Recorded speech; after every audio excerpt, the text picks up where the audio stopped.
وہ ہمارے یہاں اسکولز میں نہیں لیا جا رہا. ٹھیک ہے, جو جس طریقے سے ہونا چاہیے کہ کلاس روم کا جو ایمبیانس ہے وہ کیسا ہونا چاہیے, کلاس روم میں جب بچہ بیٹھ رہا ہے تو اسے ٹیچر کی بات سمجھ میں آ رہی ہے, یا ٹیچر کا سلیکشن کیسا ہونا چاہیے, ٹیچر کا فزیکل اپیئرنس کیسا ہونا چاہیے, کیونکہ ایک بچہ جو ہے وہ ہر چیز کو نوٹس کر رہا ہوتا ہے. ٹھیک ہے, تو اس کے بعد یہاں تک بات سمجھ میں آ گئی. پھر ہے آپ کے پاس انوائرمنٹل سائیکالوجی. انوائرمنٹل سائیکالوجی یعنی کہ ہمارے آس پاس کا انوائرمنٹ آپ کی نفسیات پہ کیا امپیکٹ ڈال رہا ہے. اس کی اگزامپل بالکل ایسی ہے کہ آپ کسی ایسے ایریا میں چلے جائیں جہاں پہ بہت زیادہ کچرا ہے, بہت زیادہ جو ہے وہ اسمیل ہے, بہت زیادہ ڈسٹ ہے, لوگ بہت زیادہ ہیں, اور اسی شخص کو آپ کسی ایسے ایریا میں لے جائیں جہاں راستے صاف ستھرے ہیں, ڈسٹ کم ہے, لوگ جو ہیں وہ صاف ستھرے ہیں, گارڈن بنا ہوا ہے, اور آپ کے پاس واکنگ ایریا ہے, تو اس کی پرسنالٹی میں چینجز آنے شروع ہو جائیں گے. اچھے ایریا میں رہنے کا جو سب سے بڑا ایڈوانٹیج ہے کہ آپ کی فزیکل ہیلتھ تو امپروو ہوتی ہے. نزلہ, زکام, کھانسی, بخاری جو چھوٹی چھوٹی سی چیزیں ہیں یہ آپ کو نہیں ہوں گی. اس کے ساتھ ساتھ آپ کی مینٹل ہیلتھ بہت امپروو ہوتی ہے, کیونکہ آپ نے اپنے جو جس ایریا میں, جو ایریا آپ کا جہاں پہ بہت زیادہ ڈسٹ ہے یا کچرا بہت ہے, اس ایریا میں رہنے والے لوگوں میں آپ نے چیز دیکھی کہ وہ ذرا سی بات پہ اگریسو ہو جاتے ہیں, ذرا سی بات پہ جھوٹ بولتے ہیں, ذرا سی بات پہ وہ جھگڑا کرتے ہیں. اور یہی چیز جب آپ کسی اچھے ایریا میں, تو یہ چیزیں آپ کو نہیں ملیں گی. تو ایک دم سے آپ کی پرسنالٹی, جب آپ یہ کام کریں گے تو آپ ایک ویئرڈ, ایک عجیب سے اپنے آپ کو محسوس کریں گے. تو انوائرمنٹ کا اکثر آپ دیکھتے ہیں نا, باہر سے لوگ آتے ہیں بیمار ہو جاتے ہیں. اب وہ بیمار کیوں ہوتے ہیں؟ ایک تو ان کا فوڈ چینج ہو رہا ہے, جو وہ انٹیک لے رہے ہیں وہ چیز چینج ہو رہی ہے. اس کے علاوہ جو آس پاس کے لوگ ہیں وہ بڑا امپیکٹ رکھتے ہیں انسان کی پرسنالٹی پر. ٹھیک ہے, اچھا اس کے بعد کیا ہے؟ اس کے بعد ہے آپ کے پاس کاؤنسلنگ. کاؤنسلنگ ایک جرنل ورڈ ہے. ہر وہ شخص جس نے سائیکالوجی پڑھی ہوئی ہے اسے ہم عام زبان میں کاؤنسلر کہہ سکتے ہیں. ٹھیک ہے, کاؤنسلر کا سب سے امپورٹنٹ جو چیز ہے وہ کیا ہے کہ جب بھی کوئی شخص آپ کے پاس آئے اپنا مسئلہ لے کر, تو آپ نے ایتھیکل اور مورل ویلیوز ہے وہ یہ ہے کہ سب سے پہلے تو آپ نے اس کی باتوں کو کانفیڈینشیل رکھنا ہے. جیسے لیٹ سپوز اگر میں اپنی اگزامپل دوں, میرے پاس جب اسٹوڈنٹس آتے ہیں یا میرے پاس نارملی کوئی آ رہا ہے, فیملی سے آ رہا ہے, تو کاؤنسلنگ کے لیے تو لوگ اپنی بہت ساری پرسنل باتیں ڈسکس کرتے ہیں. ٹھیک ہے, اب پرسنل بات کا ہرگز یہ مطلب نہیں ہے کہ کوئی ایسی بات جو ہم اپنی سوسائٹی میں معیوب سمجھتے ہیں وہ آ کے مجھ سے ڈسکس کریں. آپ کی زندگی میں ہونے والے جتنے بھی واقعات, جتنے بھی ایونٹس ہیں وہ سارے پرسنل ہی کہلائیں گے. ٹھیک ہے, چاہے وہ آپ کے پیرنٹس سے ریلیٹڈ ہو, آپ کے بچوں سے ریلیٹڈ ہو, آپ کے اسپاؤس سے ریلیٹڈ ہو, آپ کے دوستوں سے ریلیٹڈ, وہ سب آپ کے پرسنل معاملات ہیں. جب وہ لوگ میرے پاس لے کر آ رہے ہیں تو میرا کیا کام ہے کہ میں اسے کانفیڈینشیل رکھوں. کانفیڈینشیل رکھنے کے بعد جو مسئلہ ہے اس کا حل بتایا جائے. ٹھیک ہے, حل بتانے کے بعد آپ فالو اپ لیں. ٹھیک ہے, اور فالو اپ آپ تب لے سکتے ہیں جب وہ بندہ آپ سے انٹریکشن میں ہو. ٹھیک ہے, تو یہاں پہ دو امپورٹنٹ چیزیں ہیں جو سائیکالوجسٹ یا کاؤنسلر کے پوائنٹ سے تھی وہ میں نے آپ کو بتا دی, اور جو پیشنٹ کے پوائنٹس ہیں وہ کیا ہے کہ آپ انٹریکشن کریں اپنے کاؤنسلر کے ساتھ, اپنے سائیکالوجسٹ کے ساتھ, اپنے کلینکل سائیکالوجسٹ کے ساتھ, جس کسی کے پاس بھی آپ جا رہے ہیں اس سے آپ ٹچ میں رہیں, اس سے انٹریکشن کریں, اپنی پروگریس کو بتائیں, اور اپنی پروگریس کے حل کے لیے اس سے پوچھتے رہیں. وہ آپ کی کنٹینیوسلی جو ہے وہ کاؤنسلنگ کرتا رہے گا. ٹھیک ہے, تو میرا خیال ہے یہاں تک بات سمجھ میں آ گئی ہوگی, اتنی مشکل بات نہیں ہے. اب اگر کسی کا کوئی کوشچن ہو تو وہ کوشچن پوچھ سکتا ہے.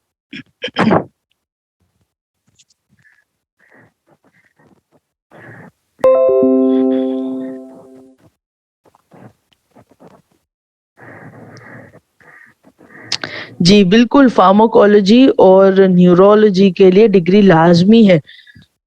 آپ کو سائیکالوجی کی جو یعنی ماسٹرز میں, جب میں نے ماسٹرز کیا تھا تو میری کلاس میں بی ایس کے جو اسٹوڈنٹ تھے, یعنی بی ایس کر کے جب اسٹوڈنٹس آئے تھے تو میجورٹی ان اسٹوڈنٹس کی تھی جن کا جو بیک گراؤنڈ ہے وہ میڈیکل فیلڈ کا ہو. جیسے کہ میرے اپنے ساتھ جو میرے سرکل میں تھے اس میں زیادہ تر جو گرلس تھیں وہ ڈاکٹر تھیں. مطلب ایک آکوپیشنل تھراپسٹ تھی.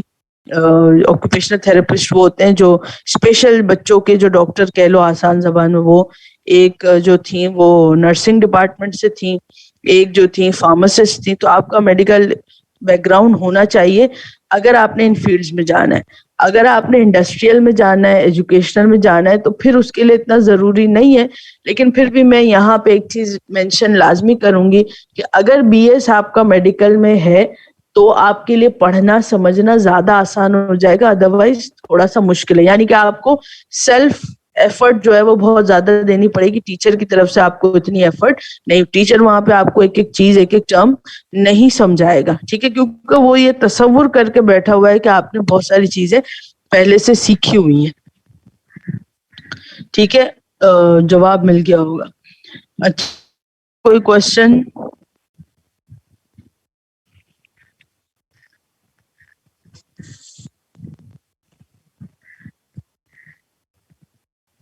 انڈسٹریل سائیکولوجسٹ پرسنالٹی پہ آپ کی امپیکٹ ایسے کرے گا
ہیں.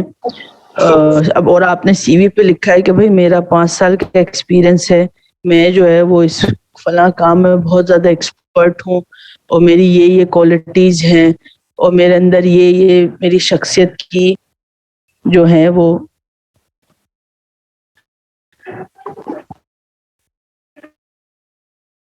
میری شخصیت کی یہ چیز ہیں.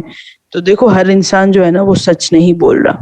دوسرا یہ کہ کمپنی جب آپ کو ہائر کر رہی ہے تو ہائرنگ میں ایک تو ریکروٹمنٹ سلیکشن میں اس کا اچھا خاصا پیسہ اور ٹائم خرچ ہو رہا ہے. دوسرا یہ جب وہ آپ کی ٹریننگ کروائے گی تو ٹریننگ میں بھی اس کے اچھے خاصے پیسے خرچ ہوں گے, ٹھیک ہے. دوسرا یہ کہ صرف ٹریننگ کروا لینا اور آپ مقصد آپ کو جو ہے وہ 1-1.5 مہینے کے لیے کام کروانا نہیں ہے. آرگنائزیشن میں جیسے آئی ٹی بی میں ہم نے پڑھا تھا, ہم لانگ ٹرم پلاننگ کی طرف جاتے ہیں.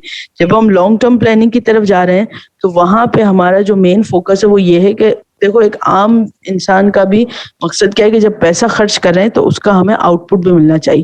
تو کمپنی کبھی بھی کرپٹ, کبھی بھی فراڈ انسان پہ پیسہ خرچ نہیں کرے گی, ٹھیک ہے. تو جہاں تک بات ہوتی ہے مارکیٹنگ کی, جو بھی آپ کی ٹیکنیکل جو بھی جاب ڈسکرپشن یا جاب اسپیسیفکیشن ہے اس میں رہتے ہوئے آپ کی اسکلس کو جج کرنا یا آپ کی اسکلس کو انالائز کرنا, وہ امیڈیٹ جو آپ کا سپروائزر ہے وہ کر لے گا.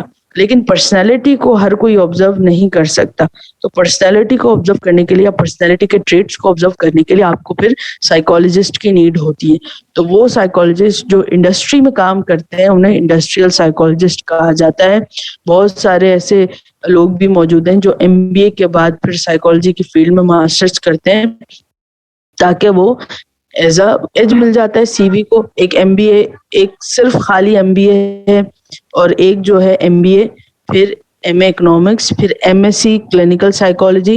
تو پھر ڈگری کو ایج مل گیا نا, آپ کی CV جو ہے اس میں تھوڑی سی ورتھ آ جاتی ہے. تو وہ یہ دوسرا یہ ڈیسائیڈ کرے گا کہ جب آپ, جیسے میں نے کہا تھا سلیکشن کے ٹائم پہ میں نے آپ سے کہا تھا کہ 2 طرح سے سلیکشن ہوتا ہے, ایک ایپٹیٹیوڈ ٹیسٹ ایک attitude test. Aptitude test academic سے ریلیٹڈ ہوگا, میتھ انگلش اردو یہ ساری چیزیں. ایٹیٹیوڈ ٹیسٹ کیا ہے, انٹرویو بیسڈ. اب انٹرویو میں جب کوشچن آپ سے پوچھے جاتے ہیں, بعض اوقات آپ کو یہ لگتا ہے جب آپ انٹرویو دینے جائیں گے یا جن لوگوں نے دیے ہوں گے اپنی زندگی میں کبھی انٹرویو یا نہیں بھی دیے, تو آپ کے گھر میں جو لوگ جابس کرتے ہیں ان سے ذرا پوچھے گا. بعض اوقات کچھ کوشچنز ایسے ہوتے ہیں جو آپ کو یہ لگتا ہے کہ بہت ہی آسان سی چیزیں ہیں, مطلب اس سوال کا کیا مقصد ہے, یہ تو بہت چھوٹی سی بات ہے. آپ جب انٹرویو کے لیے جائیں گے تو آپ سے کوئی یہ تھوڑی پوچھے گا چلیں بتائیں سائیکالوجی کی ڈیفینیشن کیا تھی, شاید ہی کوئی پوچھ لے. ادروائز اس طرح کہ یا آپ نے جو ہے وہ فلاں سوال میں کتنی ہیڈنگز یاد کی تھی, اس میں ذرا 4 ہیڈنگز ہونا ہے, کوئی نہیں پوچھے گا. صرف آپ کا جو اسسمنٹ ہوگا وہ آپ کی پرسنالٹی پہ ہوگا. پرسنالٹی کیسی ہے, جھوٹ بولنے کی عادت ہے, چوری کرنے کی عادت ہے, نہیں ہے. جیسے ایک چھوٹی سی اگزامپل میں آپ کو دوں کہ میں آپ سے کہوں کہ آپ جو ہیں وہ لاہور گئے اور لاہور میں آپ نے شاپنگ کی, اور جب آپ گھر پر آئے یعنی لاہور سے آپ نے شاپنگ کر لی, سارے بیگیجز آپ نے تیار کر لیے, جب آپ دوبارہ کراچی آئے تو آپ نے یہ دیکھا کہ آپ کے پاس 50 روپے کی جو چیز تھی وہ آپ نے ایکسٹرا اٹھا لی ہے. ٹھیک ہے, اب 50 روپے کی چیز آپ نے ایکسٹرا اٹھا لی. اب آپ یہ سوچ رہے ہیں کہ بھائی میں نے تو یہ چیز خریدی نہیں تھی, مجھے تو یہ فری میں مل گئی. تو اب ایسی سچویشن میں اگر آپ سے پوچھا جائے تو ہو سکتا ہے شاید کچھ لوگ جو ہے وہ یہ کہیں گے کہ نہیں ہم نے 50 روپے کی چیز اٹھائی ہے, ہم جو ہے یہ چیز واپس کریں گے اس شخص کو. ٹھیک ہے, اور کچھ کا جواب یہ بھی ہوگا کہ 50 روپے کی چیز کے لیے 5,000 کا ٹکٹ تھوڑی خرچ کر کے جائیں گے, یا اگر آپ بائی پلین جا رہے ہیں تو شاید اس سے بھی زیادہ پیسے لگیں. تو دونوں آنسر جو ہیں وہ ویری کرتے ہیں. جو آنسر اس شخص نے دیا کہ نہیں میں تو 50 روپے اسے واپس کرنے جاؤں گا, وہ اگر آپ یہ آنسر دیں گے تو بظاہر تو آپ نے جو ہے وہ اپنی پرسنالٹی کو یا امپریشن کو فارم کرنے کے چکر میں آپ یہ کہیں گے کہ میں دوں گا, لیکن یہ ریئلسٹک نہیں ہے. جب کوئی سائیکالوجسٹ آپ کا یہ جواب سنے گا تو وہ یہ بہت ہی احمقانہ اور بیوقوفانہ جواب تصور کرے گا. اتنا اچھا کوئی بھی نہیں ہوتا اور اتنا ٹائم کسی کے پاس نہیں, تو آپ نے ریئلسٹک جواب دے. بات سمجھ میں آ رہی؟ تو ان جوابوں سے آپ کی پرسنالٹی کا انالیسس ہوتا ہے. بات کلیئر ہے؟ آپ دیکھیں ایک اکثر اسٹوڈنٹس آتے ہیں وہ کہتے ہیں مس آپ ہمارے انٹرویو کی پریپریشن کروائیں, یا بہت سارے لوگ کرواتے بھی ہیں, برائی کوئی بھی نہیں ہے, لیکن میں ہر اسٹوڈنٹ کو یہی کہتی ہوں کہ انٹرویو کی پریپریشن کا صرف ایک ہی جواب ہے کہ سوال پوچھا جائے, جو چیز آپ کے ذہن میں ہو جیسی بھی ہو ایز اٹ از آپ نے بتا دینی ہے. ٹھیک ہے, کہیں جھوٹ نہیں بولنا, کہیں آپ نے جو ہے وہ اوور اسمارٹنس یا اوور ایفیشنسی نہیں دکھانی. جتنا پتا ہو اتنا جواب دے دیں, جو نہیں آتا اسے اسکپ کر دیں. کلیئر ہے؟ جیسی آپ کے دماغ میں جیسا آپ جیسے اب یہ جو میں نے اگزامپل تھوڑی دیر پہلے دی, میں اگر مجھ سے کوئی پوچھے تو شاید اگر میں لاہور سے 500 کی بھی چیز لے کر آؤں نا تو میں دوبارہ کرنے نہیں جاؤں گی, کیونکہ غلطی ہوئی ہے. ٹھیک ہے, اس میں میرا کوئی انٹینشن نہیں تھا کہ میں 500 کی چیز چرا لوں, میرے پاس اتنا ٹائم نہیں ہے, غلطی ہو گئی, میں نے نہیں دیکھا, دکاندار نے نہیں دیکھا, کوئی مسئلہ نہیں ہے.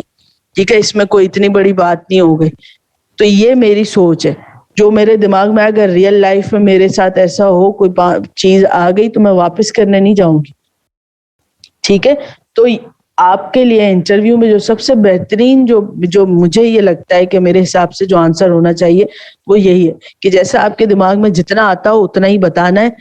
اوور ایفیشنسی دکھانے کی ضرورت نہیں ہے, کیونکہ سامنے والا جو آپ سے انٹرویو کے لیے بیٹھا ہوا ہے وہ بیوقوف نہیں ہے. اس نے اپنی آرگنائزیشن کو بوسٹ دینا ہے, اس نے اپنی آرگنائزیشن کا دیوالیہ نہیں نکالنا. ٹھیک ہے, تو وہ آپ کو ہر اینگل سے جج کرے گا.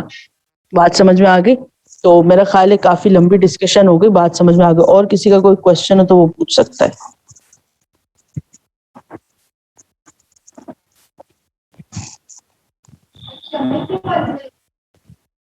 لاسٹ والی ہیڈنگ کیا ہے؟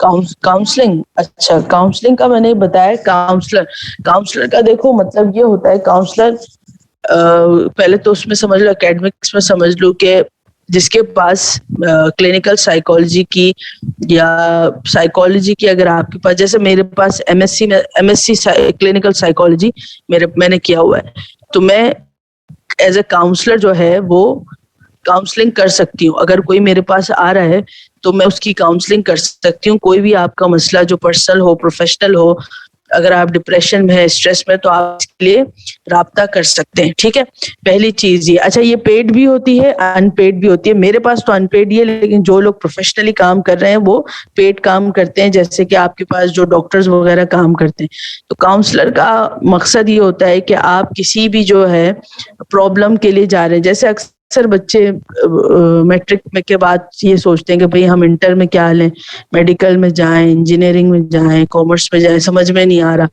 تو اس طرح کے مسئلے جو میرے پاس آئے ہیں تو میں اس میں آپ کی ہیلپ کر سکتی ہوں. زیادہ تر اکیڈمک سے ریلیٹڈ ہی آتے ہیں, کیونکہ ٹیچنگ کی فیلڈ ہے تو اس میں زیادہ تر اکیڈمک سے ریلیٹڈ ہی آتے ہیں. یا پھر یہ بھی آتے ہیں کہ بھئی فلانی چیز تھی, فیملی میں کوئی پرابلم تھا, سنگل پیرنٹ کا مسئلہ ہے تو مینٹلی ڈسٹرب ہیں, یا پھر اس طرح کے جو مسائل, فیملی پرابلمز ہوتے ہیں, سوشل پرابلمز ہوتے ہیں, اس کے لیے آتے ہیں.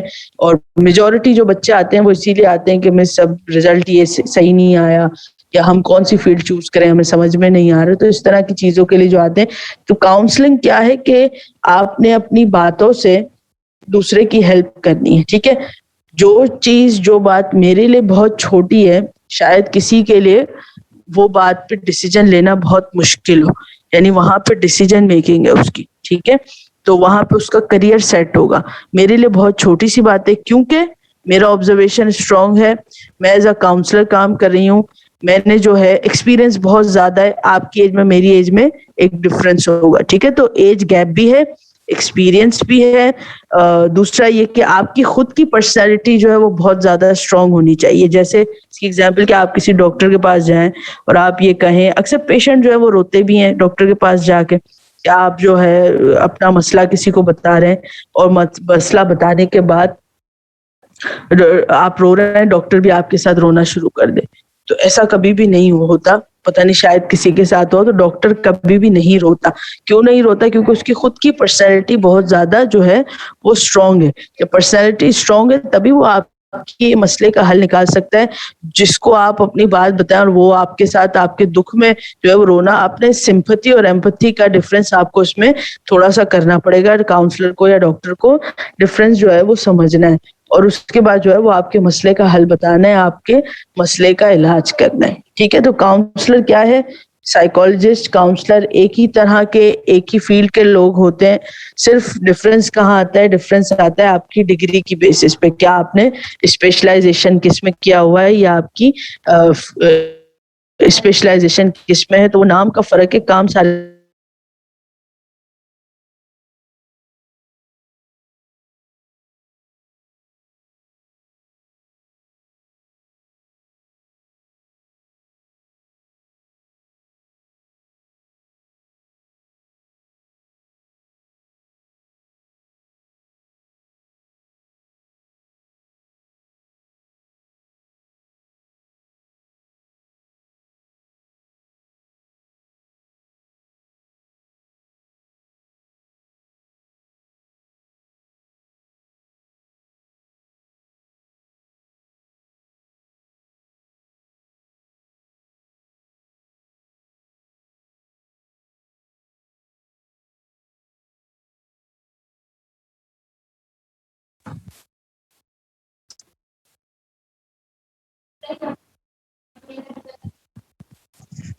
فارماسسٹ سے اگر کبھی آپ کی ملاقات ہو یا آپ نے کبھی کسی کو فارمیسی پڑھتے ہوئے دیکھا ہو, تو فارمیسی میں آپ کے پاس ایک ایک کیمیکل کی کیلکولیشن ہوتی ہے. ٹھیک ہے, ہمارے پاس آپ نے دیکھا ہوگا دوائیوں میں 200 mg 300 mg اس طریقے سے mg لکھا ہوا ہوتا ہے. ٹھیک ہے. اور دوائی کا اگر آپ کبھی پیکٹ پڑھیں تو آپ کو جو ہے وہ پوری کیلکولیشن لکھی ہوئی ملی ہوتی ہے. اب وہ جو چیزیں ہیں وہ آپ کی اگر اس میں کہیں بھی 19-20 کا فرق آ رہا ہے, اس میں کہیں بھی کیلکولیشن اوپر نیچے نہیں ہو رہی ہے, تو وہ آپ کی پرسنالٹی پہ امپیکٹ ڈالے گی. جیسے کہ اکثر جو ہے وہ یہ کہا جاتا ہے کہ آپ نے وزن کم کرنے کے لیے صبح میں لیمن واٹر پینا ہے. ٹھیک ہے, اب جس کو نہیں پتا یا جو کسی نیوٹریشن سے کنسرن کر کے اس چیز کو نہیں لے, تو وہ کیا کرے گا, کھولتا ہوا پانی لے گا, اس کے اندر 3-4 لیمن جو ہے وہ ڈالے اور وہ پی لیا. اب وہ چیز کیا ہوگی, وہ آپ کے پیٹ میں جا کے ایسیڈیٹی کی, وہ آپ کو مزید جو ہے وہ بیمار کر دے گی. آپ نے کرنا کیا ہے, اگر آپ کسی نیوٹریشن یا ڈائٹیشین سے کنسرن کریں گے تو وہ آپ سے یہ کہے گا کہ آپ نے نیم گرم پانی لینا ہے, اس کے اندر 1/2 یا 1/4, اگر بہت تھوڑا بڑا سائز کا لیمن ہے تو اس کا 1/4 حصہ جو ہے وہ اسکویز کر کے لینا ہے, تب آپ کو فائدہ دے گا. اب وہ پورا ایک لے لیا تو وہ صبح تو آپ نے سٹرک ایسڈ اپنے پیٹ میں ڈالا, اسٹمک پورا خراب کر دیا. تو یہ چیز, یہ ایگزامپل دینے کا مقصد کیا ہے کہ فارماکولوجسٹ آپ کی صرف میڈیسن کا امپیکٹ پرسنالٹی پہ چیک کرے گا. ٹھیک ہے, صرف میڈیسن کا کتنے % فلاں میڈیسن جو ہے وہ آپ کے لیور پہ افیکٹ کرے گی. جب لیور پہ افیکٹ کرے گی تو آپ کو کس کس طریقے کی پرسنالٹی کے ایشوز فیس کرنے پڑیں گے. ٹھیک ہے, صرف یہ ہے.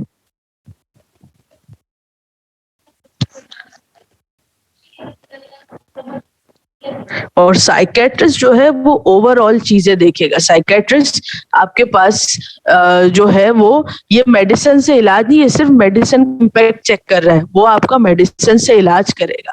ٹھیک ہے, جیسے بائی پولر ڈس آرڈر ہے. اب بائی پولر ڈس آرڈر میں یا ملٹی پولر ڈس آرڈر میں موڈ سوئنگس نارملی ہوتے ہیں, لیکن اگر آپ کو بہت لمبے عرصے تک ہے بائی پولر ڈس آرڈر تو ایسی سچویشن میں پیشنٹ کو نیند نہیں آتی ہے. ٹھیک ہے, اب جب نیند نہیں آئے گی اور یہ آپ کے ساتھ مسئلہ 3 مہینے 4 مہینے سے چل رہا ہے, تو پھر دن میں آپ کی پرفارمنس جو ہے وہ نارمل انسان والی نہیں ہوگی, آپ تھوڑا ایب نارمل بیہیو کریں گے. جب ایب نارمل بیہیو کریں گے تو آپ کے لیے یہ بات بالکل نارمل ہوگی, لیکن جو لوگ آپ کے ساتھ رہ رہے ہیں وہ آپ کے ساتھ جو ہے وہ ان کا رہنا آپ کے ساتھ بہت پرابلم ہو جائے گا. یعنی ان کا دل کرے گا کہ آپ مر جائیں, آپ ہماری زندگی سے چلے جائیں. تو پھر ایسی سچویشن میں کیا ہوگا کہ آپ کے یہ سلیپنگ سائیکل یا آپ کے سرکیڈین ردم کو امپروو کرنے کے لیے پھر آپ کو سائیکالوجسٹ کے ساتھ ساتھ سائیکیٹرسٹ سے بھی رجوع کرنا پڑے گا, کیونکہ وہ آپ کو میڈیسن بتائے گا کہ بائی پولر ڈس آرڈر کے لیے آپ کے پاس آپ کا لیتھیم لیول چیک کیا جائے گا. ظاہر ہے جب آپ نیند نہیں لے رہے اور یہ کافی عرصے سے آپ کے ساتھ پرابلم ہے تو لیتھیم لیول چیک کیا جائے گا, پھر آپ کو میڈیسن پرسکرائب کی جائیں گی. پھر ایسی سچویشن میں آپ جو ہے وہ سائیکیٹرسٹ کے پاس جائیں گے, وہ سائیکیٹرسٹ جو ہے وہ آپ کو میڈیسن دے گا اور ساتھ ساتھ آپ کا سائیکالوجسٹ کے پاس بھی علاج سے جو آپ کا باتوں سے کیسے کہ وہ آپ سے کہے کہ جب آپ کے موڈ سوئنگز ہوں تو آپ نے اس چیز کو یعنی دھیان میں رکھنا ہے. غصہ آئے تو اس وقت جیسے اسلام میں کیا ہے, آپ کو غصہ آ رہا ہے, اگر آپ کھڑے ہیں تو بیٹھ جائیں, بیٹھے ہیں تو لیٹ جائیں, پانی پی لیں.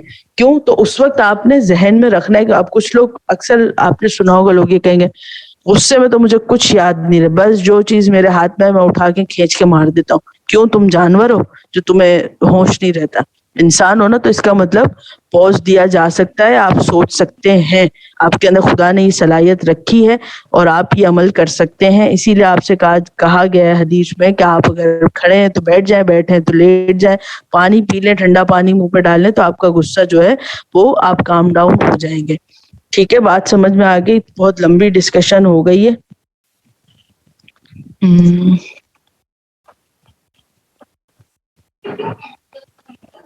انوائرمنٹل سائیکالوجی میں کس وے میں ڈسکس آپ کا جو ہے وہ, جیسے لیٹ سپوز اب اس کی ایگزامپل ایسے دیتے ہیں کہ ہمارے پاس جو ہے وہ بہت سارے لوگ ایسے ہوتے ہیں جو جیسے شہر میں رہنے والے لوگ, اب انہوں نے اپنی ساری زندگی شہر میں گزار دی. اب آپ جو ہیں وہ کسی ایسی جگہ پہ چلے گئے جہاں پہ آپ کے پاس بہت زیادہ افراتفری والا ماحول, یا آپ کے پاس جو ہے جیسے کراچی ہے. اب کراچی میں رہنے والا کسی گاؤں میں نہیں رہ سکتا, بہت مشکل ہے, بہت ہی مشکل ہے اس کے لیے رہنا. کیوں مشکل ہے؟ وہ 2-3 دن تو انجوائے کرے گا کہ ہاں بھائی بڑا آرگینک انوائرمنٹ ہے, لیکن اس کے بعد جو ہے آپ سے موبائل چھین لیا جائے, آپ کہیں آپ ایک گاؤں میں رہیں, آپ کی زندگی عذاب بن جائے گی, کیونکہ آپ نے شروع سے اسی چیز میں رہنے کا آپ عادی ہیں. وہ جو ماحول ہے شور, میں نے بہت سارے لوگوں سے سنا ہے کہ بھائی جب تک شور نہ ہو تب تک لگتا ہی نہیں ہے کہ ہم جو ہے وہ زندہ ہیں. اور پھر کچھ لوگ ایسے بھی ہوتے ہیں بالکل اپوزٹ, کہ بالکل خاموشی میں رہتے ہیں. آپ ایسے جیسے ڈیفینس کے ایریا میں چلے جائیں, آپ یہ کلفٹن پہ چلے جائیں, بالکل خاموشی ہوگی, آپ کو بالکل شور نہیں ملے گا.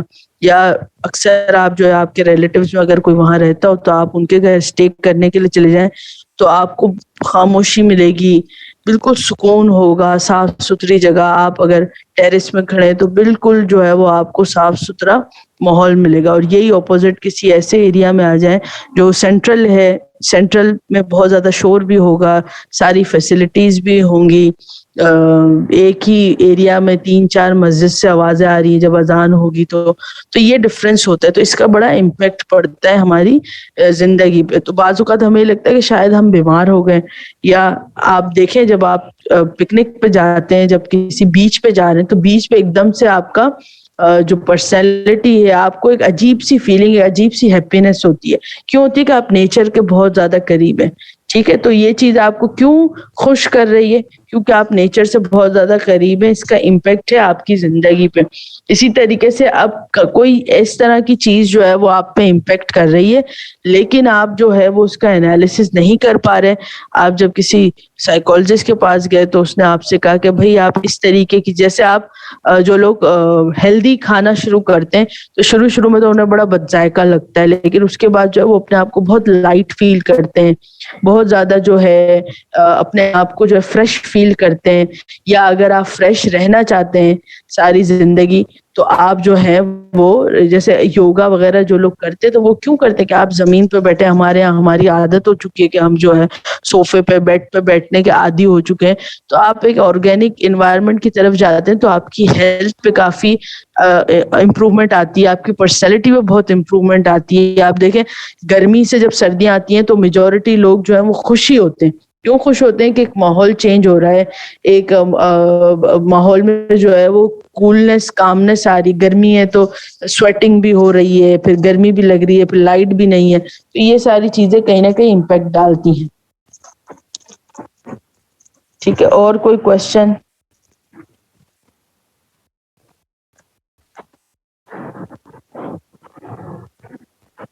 چلے جی اٹینڈنس سینڈ کر دیجیے گا. سی آر کلاس کو اینڈ کرتے ہیں اگر کسی کا کوئی یس میم, میں کوشچن نے نہیں ہے. اٹینڈنس سینڈ کر دیا. تھینک یو, اللہ حافظ.